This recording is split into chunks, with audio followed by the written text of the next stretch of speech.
A blind woman was used by God to write more than 8,000 hymns. She did not pray for her blindness to be healed, but rather she rejoiced for the blindness which she had. Hello everyone, this is Michelle, and today's episode we are going to see about a woman who was joyful for the weakness which she had, and she never thought it as a curse, but rather she believed that it was a blessing from God. We are going to see how God uses a person in their life if we see a weakness as a blessing from God and we are joyful about it. It's going to be a very important episode for our spiritual lives. Come, let's take a look.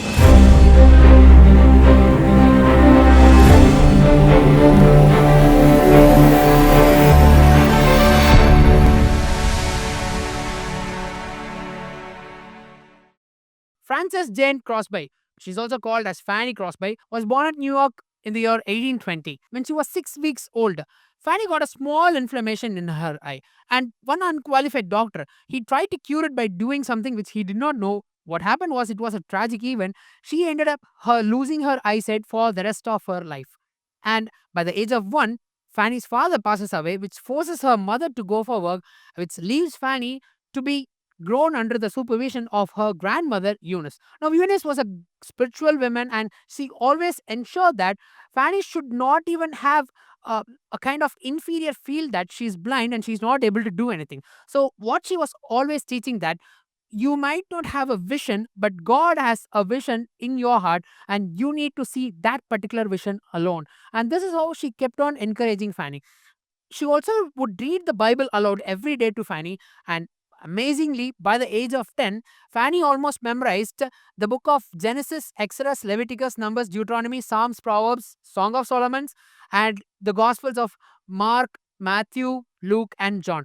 This is this would sum up around 13,124 verses, and she was just 10 years old. She had a beautiful gift of memory. She would see her mind as a writing desk. You might wonder how she would have memorized so many verses. This is because when her grandmother reads the verses aloud, Fanny would patiently listen to those verses and she would recite every word by word. And that's how she memorized every word by word of all these books in the Bible. Then, at the age of 15, her mother joins us at the famous blind institution at New York, and she finds to meet so many blind people for the first time at one place, and it brings a great joy in her. She also finds that she has a gift of writing poems. So what she does is that whatever she sees around her, whatever might be the scenario, she writes a poem about it. And in the year 1844, her first book of poem gets released. Soon, Fanny becomes very famous in the school, and they call her as the poet of the school. And in fact, some people, if they want a for a scenario for a poem to be written for a scenario, they would just meet Fanny and request her to write a poem for it. And she would write for any topic, whatever she liked. If she did not like maths, she would write a poem about it. If she liked the nature or something which she sees, she would write a poem for it. And in fact, she even got an opportunity to write a poem for back then the US President Martin Van Buren, and she recited directly to him. Within a short period of time, Fanny started to get very famous in that area, but something was not going in her way. No matter how many people praised her for her poetic skills, she still found something lacking in her heart. She did not have an eternal joy. She was earning for an eternal joy to be in her heart. And that's exactly when Fanny realized that she was not serving Christ, but she was doing whatever she liked. She goes to her house, goes to prayer, and then she submits herself to God, and then she cries. And this is the day which Fanny writes in her testimony that it was the day when she got saved. She calls that day as blessed is the day. From then on, Fanny comments that God has given me blindness as a gift, and he has given me a gift to write poems, not to write for whatever I wish, but to serve him through my songs. And she comments that from henceforth she will write songs only for the Lord. In 1864, there was a revival meeting which took place in her city. When she attends that, she hears the preacher crying out, "Give up your life to Christ immediately, or we will not be saved." Then this creates a great burden in her heart when she saw people, they were not giving their life, but they were just listening the sermon without any repentance at all. So when she goes back to home, she writes a hymn, "Pass me not, O gentle Savior." The next day, she goes and gives the preacher about this hymn, and the preacher is astonished when he sees the hymn. After the sermon gets over, he sings that hymn, and the work of the Holy Spirit was great in that particular meeting. Hundreds of men and women fall on their knees, they cry, and they surrender their lives to Christ. Fanny finally found her true voice when she saw people committing their life when they heard their hymn. She understood that this is how God was going to use her, and she got a confirmation that God was there in each and behind every hymn which she was going to write. From then on, she wrote only about afterlife, heaven, or gospel, or something related spiritually, and no other topic was written by her. And all the 8,000 hymns which she wrote was born after that, after the year 1864. Then in the year 1868, she writes of another famous hymn under the name of Safe in the Arms of Jesus. This hymn spreads all across America. People from funerals, from sick rooms, from war rooms, all these people get to know this hymn, and they say their testimony that this created a great change in their life. In the year 1873, a great hymn, which is very famous across the world in the name Blessed Assurance, was born. This was not a testimony only for Fanny, but also was a testimony for millions of people. Thousands and thousands of letters across the globe starts pouring in. A soldier writes right from the war front saying that how Blessed Assurance gave him a safe feeling while reading it. A person from the prison cell writes to Fanny saying that it changed his life. Missionaries across the globe writes to Fanny that blessed song, Blessed Assurance, was translated to languages which even Fanny did not know, and how God was using him for so many people whom she had ever seen. All these letters brought a great joy in Fanny's heart, and every time she reads a letter, she ensured that she gave the glory only to God. No matter how many praises came in, she never fell into the trap of pride.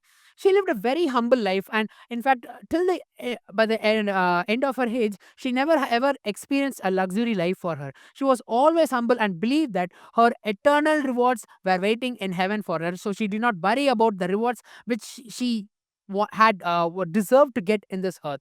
So many people got fascinated when they came to know that such a beautiful hymn writer did not have eyesight. So people wrote that if you had prayed for blindness to God, definitely God would do a great miracle in your life. But Fanny would just gently, with a small faded smile, reply that if I had a choice, I will remain blind, for when I die, the first face I will see will be the face of my blessed Savior.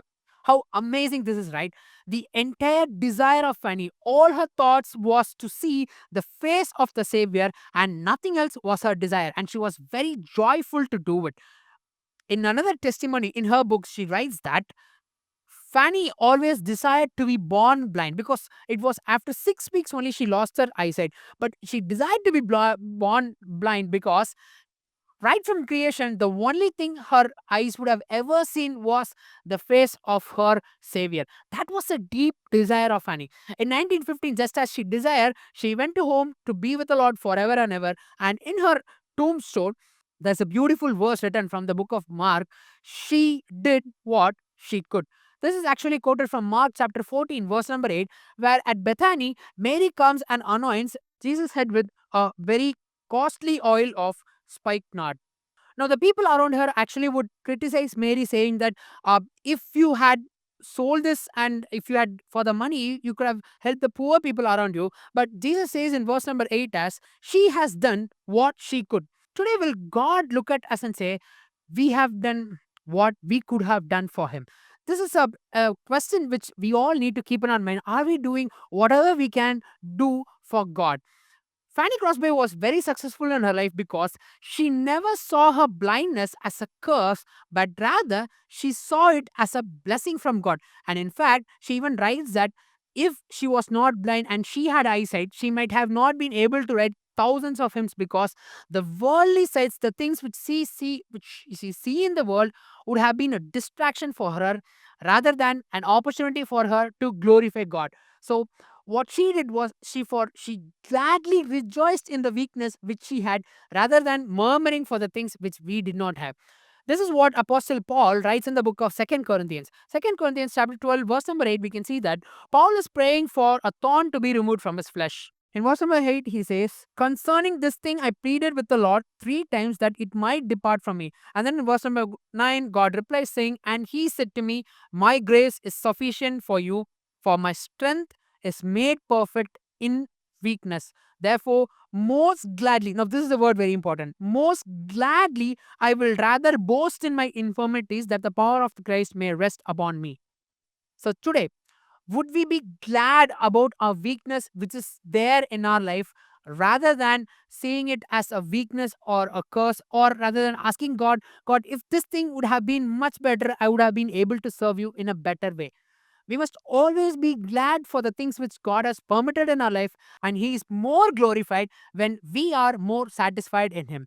If it's God's will, we'll meet you in another episode of this weekly Pearl program. God bless you.